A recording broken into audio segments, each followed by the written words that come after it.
I want you to consider what this means to you. And maybe that's exactly what you're doing now. Hiding. Because it's easy to hide now, isn't it? We can put a filter on something, we can put a profile picture up from 20 years ago, we can even put a profile picture up of our kids or our pets to hide that it's even us online. It's easy to hide in the house. We can shut the blinds or curtains, we can put on a box set of Netflix, and we can just sedate with technology and distraction and not really come out with the truth. And one thing I've noticed through near a decade's worth of coaching people to live happier, healthier, and stronger lives is that hiding never works. It might make you feel good momentarily, it might be easy, but it never works. And maybe right now you're hiding too much. You're quite literally hiding away from your problems. You're hoping that you can outwork them. You can sedate in work. Maybe you're hoping that you can just spend enough time in front of the TV or your mobile phone that the problems will just go away. And like I say, this doesn't work. There's a reason that it doesn't work, because hiding away is living a lie. Hiding away is not being your authentic self. Your authentic, truthful self wants to be sociable, wants to be active, wants to be confident, wants to be engaging in real, genuine conversation, wants to be interacting with real humans. That is how we feel connected.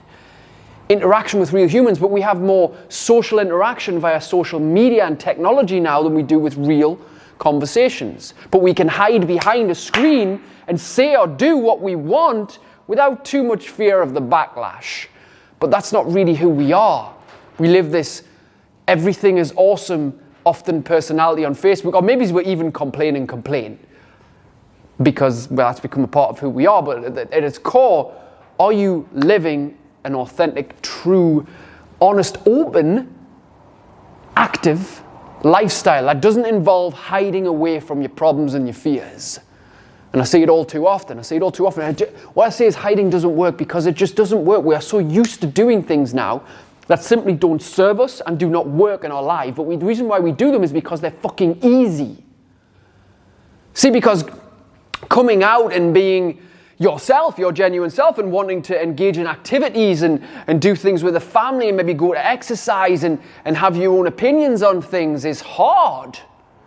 Because then you're open to criticism and judgment and scrutiny, and that will create a disconnect with yourself, and you'll get scared of the judgments of people when you start living a life that is different to theirs, that maybe holds their lifestyle to a lower standard. Because when you decide to live more for you and you want more abundance and health and energy and vitality and confidence, and other people around you don't feel that way, they'll try and drag you back down because they just want to hide their problems, sedate them with alcohol and food and porn and gambling and all in social media, and sedate with all these immediately gratifying things that we have that help us hide.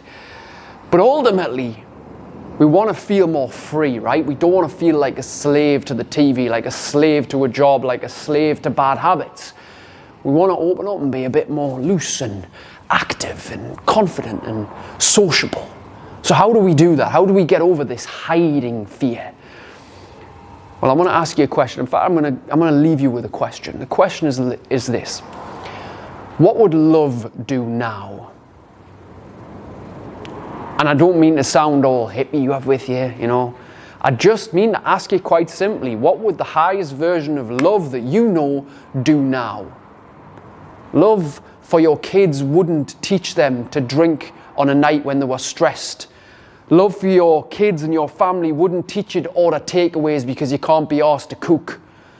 Love would not hide away from doing the hard physical work like exercise that you know is good for your body and your brain. Love would not hide. Love would express itself. That's one of the most powerful questions you're going to hear for the rest of the week, the rest of the month, if not the rest of the year and the rest of your life. What would love do now?